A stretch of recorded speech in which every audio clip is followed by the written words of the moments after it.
Wala nang maraming paligoy-ligoy pa, diretso sa punto na. Maiksi lang ang komentaryo, pero diretso sa punto. Maraming kuro-kuro, may tiwali, may totoo. Dito, sa puntong diretso tayo.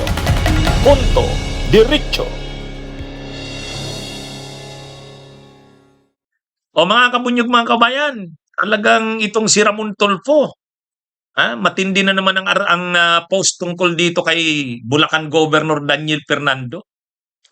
Sa post ni Mon Tulfo, patid ni Rafi sa ni Edwin Tulfo, sinasabi niya na binugbog daw ni John Vic Rimulya. Awan ko kung totoo yun. Binugbog daw, tapos sinakal daw si Daniel Fernando. Sabi yan ni Mon Tulfo, kasi pinatawag yata sa Camp Crame, o di syempre doon ang opisina ng doon ang nag-oopisina yata doon si John Vic Rimulya. Pumunta doon, pinapunta yata itong si Daniel Fernando, governor ng Bulacan, kinukumpronta doon sa ginawa niya sa anak ng Pangulo, ng Presidente, si Vini. Yung si Vini Marcos, alam nyo naman yata kung anong nangyari. Itong si Daniel Fernando, pag nagbabiyahe ito, may convoy. Ilang sasakyan ang nagko-convoy sa kanya. Gobernador siya ng Bulacan eh.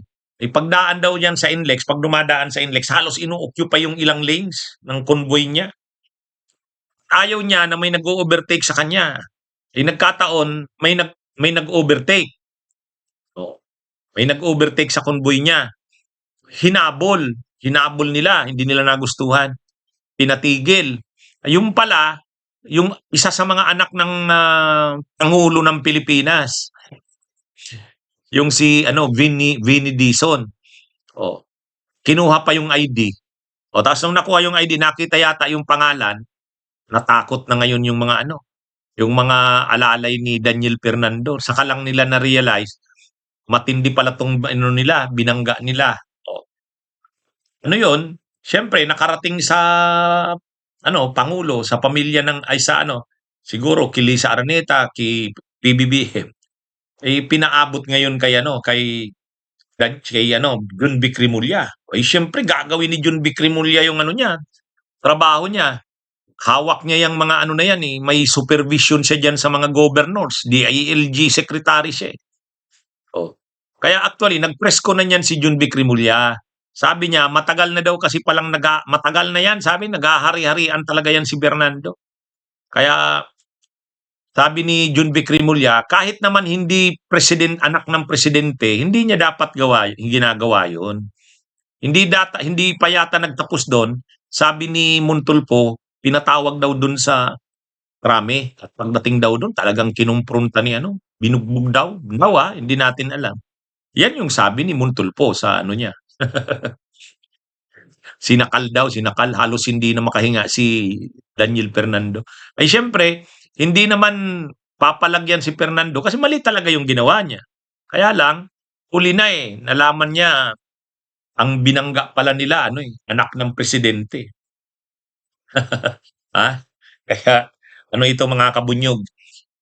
Totoo yung nangyari kasi, nag-press ko na tungkol dyan si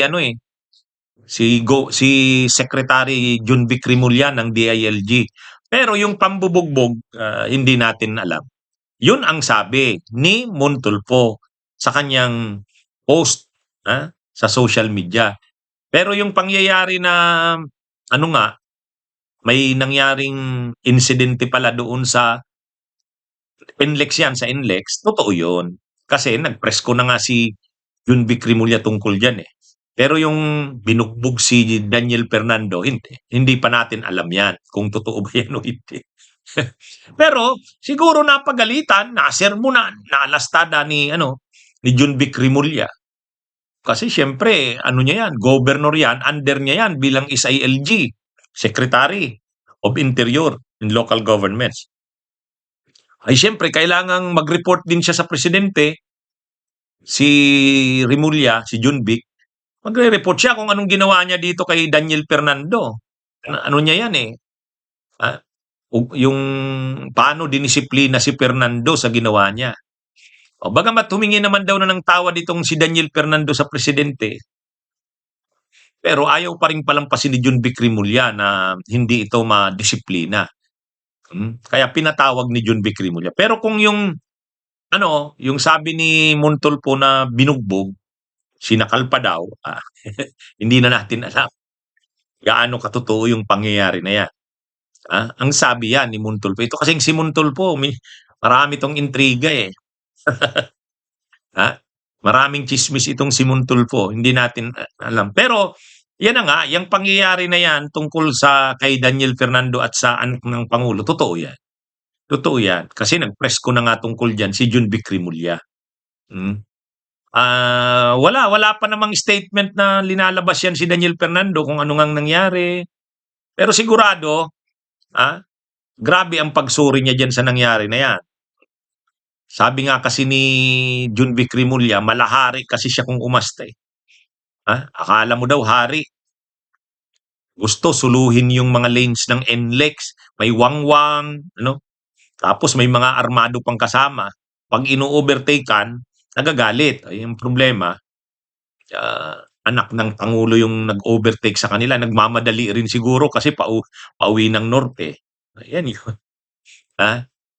Bunyog, bunyog, halikan na kasama ka.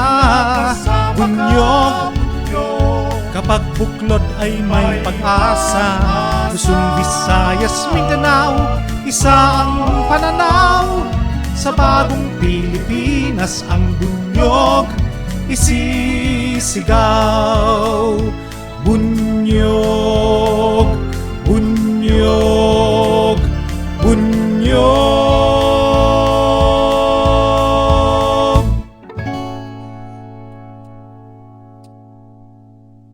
Bunyog, bunyog, halikan na kasama ka. Bunyog, kapag buklod ay may pag-asa. Luzon, Visayas, Mindanao, isa ang pananaw.